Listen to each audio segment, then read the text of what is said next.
Very good morning dear students. कल हम लोग पढ़ रहे थे recent trends in Indian agriculture. कुछ पॉइंट्स और हैं इसमें, हम आज उसको भी स्टडी करते हैं कि इंडियन एग्रीकल्चर सेक्टर में कौन कौन से चेंजेस आए हैं, हम उनको देखते हैं। अगर हम राष्ट्रीय आय में कृषि का अंश देखें तो भारत के सकल घरेलू उत्पाद में कृषि का योगदान 1950-51 में 55.40% था। आप देख सकते हैं कि 55% काफ़ी मतलब लगभग 50% ही हो गया जीडीपी में एग्रीकल्चर का कंट्रीब्यूशन। लेकिन ये घटते घटते 2013-14 में तो ये 13.9% ही रह गया था, और अगर हम 2016-17 की बात करें तो ये घटकर 17.4% रह गया है। तो ऐसा क्यों है? कभी कभी तो कृषि क्षेत्र में 2002 और 3 में तो ऋणात्मक वृद्धि थी। जैसा कि मैंने आपको पहले भी बताया था कि एग्रीकल्चर जो है वो क्लाइमेट पे डिपेंड करता है, वेदर पे डिपेंड करता है। इसकी वजह से भी जो इसका कंट्रीब्यूशन है जीवीए में वो अक्सर घटता बढ़ता रहता है। तो अगर हम इसे देखें तो ये इसका कंट्रीब्यूशन आज का बहुत ही कम हो गया है। बाकी सेक्टर्स के हिसाब से कृषि का जो कंट्रीब्यूशन है वो लगभग 17.5% के लगभग रह गया है। तो ये एक बहुत ही चिंता का विषय भी है, क्योंकि आप जानते हैं कि मोस्ट ऑफ द पॉपुलेशन जो आज भी डिपेंडेंट है एग्रीकल्चर पे, पॉपुलेशन प्रेशर ज़्यादा है और वहाँ से जो प्रोडक्शन हो रहा है, जो प्रोडक्शन का कंट्रीब्यूशन है वो कम है। तो ये वाकई ही चिंता का विषय है। लेकिन अभी जो रिसेंट में हम देख रहे हैं कि डाइवर्सिफिकेशन हुआ है एग्रीकल्चर का। बहुत कुछ डाइवर्सिफिकेशन से ये मतलब है कि अब एग्रीकल्चर से हम सिर्फ यही ना सोचें कि बस अन्न उपजाना ही एग्रीकल्चर का मकसद रह गया है। आजकल agriculture sector has been diversified to produce commercial crops and horticulture crops. Commercial crops क्या होती हैं, जिसे हिंदी में हम व्यापारिक फसलें कहते हैं। व्यापारिक फसलें उन फसलों को कहते हैं जिन्हें उगाने का मुख्य उद्देश्य व्यापार करके धन अर्जित करना होता है। किसान इन्हें या तो पूरा बेच देते हैं या आंशिक रूप से इसका बहुत सारा आंशिक रूप से उपयोग करते हैं और शेष हिस्सा बेच देते हैं। फॉर एग्जाम्पल ऑयल सीड्स जिसे तिलहन कहते हैं, मूंगफली, सरसों, तिल, अलसी, सूर्यमुखी, और शुगर में गन्ना, चुकंदर, कुछ ऐसे फ्रूट्स हैं जिससे जूट भी आता है, इसमें कपास भी आता है। ये सब जो है ये व्यापारिक फसलें कहलाती हैं। भारत विश्व में चाय का सबसे बड़ा उत्पादक और उपभोक्ता देश है, और यहाँ चाय के विश्व उत्पादन का 27% भाग उत्पादित होता है। चाय के विश्व व्यापार में भारत की हिस्सेदारी लगभग 13% है। अब हम देखें तो कॉफ़ी जो हमारे साउथ में होती है, कॉफ़ी ने भी विश्व उत्पादन में भारत का योगदान मात्र 4% है, किंतु भारतीय कॉफ़ी ने अंतर्राष्ट्रीय बाजार में एक विशेष स्थान बनाया है। ऐसे ही हम देखें तो कपास है। कपास उत्पादन में भी विश्व में भारत दूसरा प्रमुख उत्पादक राष्ट्र हो गया है। इस मामले में अमेरिका का स्थान अब तीसरा हो गया है और कपास का मुख्य उत्पादक है चीन। तो ये डाइवर्सिफिकेशन है कि सिर्फ क्रॉप्स ही उगाना नहीं, अन्न उगाना ही मकसद नहीं रह गया है। अब डाइवर्सिफिकेशन हो गया है कि horticulture crops, floriculture, commercial crops. तो इससे क्या है कि किसानों को फाइनेंशियली भी बहुत फ़ायदा हो रहा है। कुछ जो जहाँ पर ग्रीन रिवॉल्यूशन स्टेट्स जैसे कि पंजाब, हरियाणा में, तो गवर्नमेंट ने ही, वहाँ की गवर्नमेंट्स ने ही ऐसे प्रोग्राम्स चलाए हैं ताकि डाइवर्सिफिकेशन हो सके इन स्टेट्स का, सिर्फ राइस और वीट का प्रोडक्शन ना करके और भी दूसरी क्रॉप्स का प्रोडक्शन करें।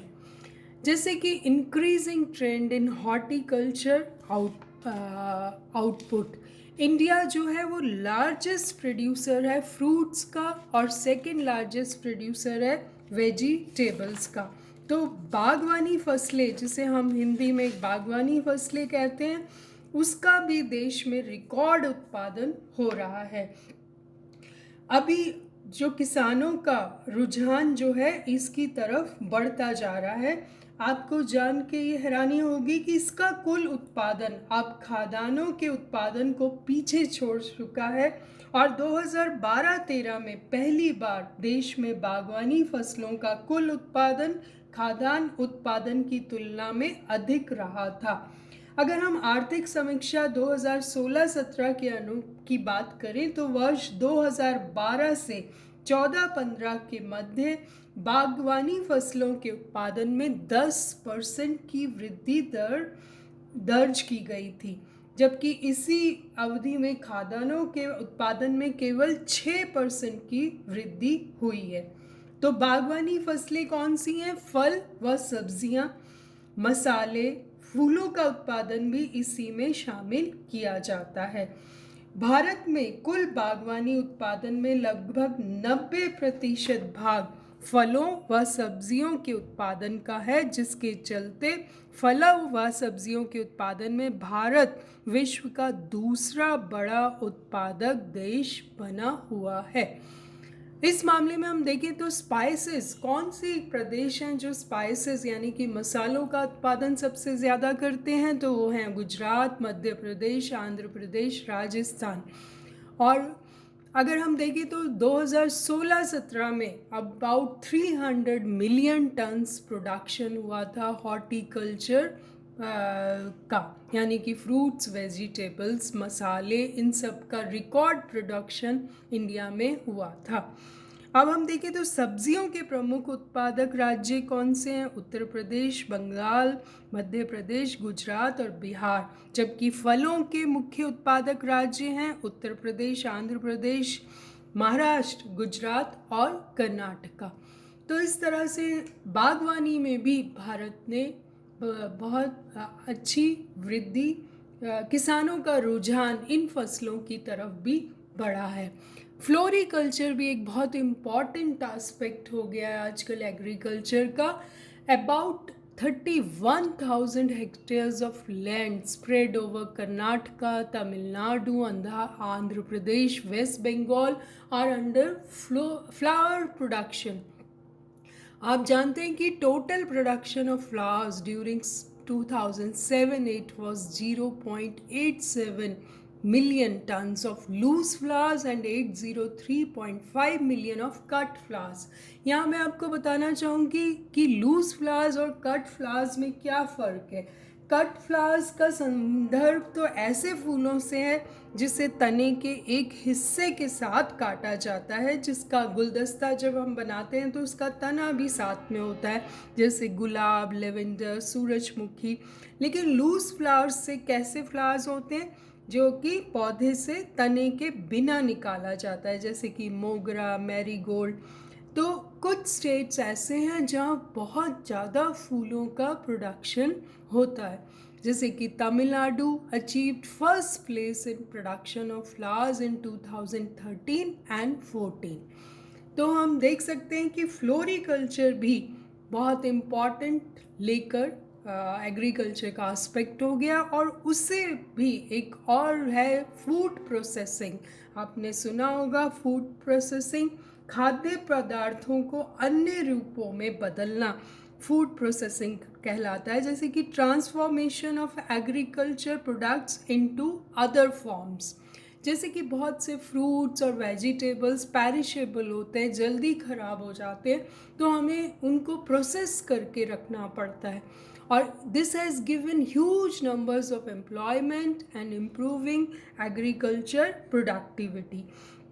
भारत दुनिया का सबसे बड़ा उत्पादक देश होते हुए भी फूड प्रोसेसिंग में कुछ ज़्यादा अचीव नहीं कर पाया है, फिर भी इस क्षेत्र में वृद्धि देखी गई है। सबसे बड़ी खासियत यह है कि ये फूड प्रोसेसिंग जो है ये एक लिंक बन जाता है इंडस्ट्री में और एग्रीकल्चर में, क्योंकि इससे रिलेटेड जो इंडस्ट्रीज़ हैं वो भी प्रॉस्पर करती हैं अगर उन्हें कृषि से लिंक कर कर तालमेल होना चाहिए दोनों उद्योगों में, तो ये बहुत कुछ अचीव कर सकते हैं।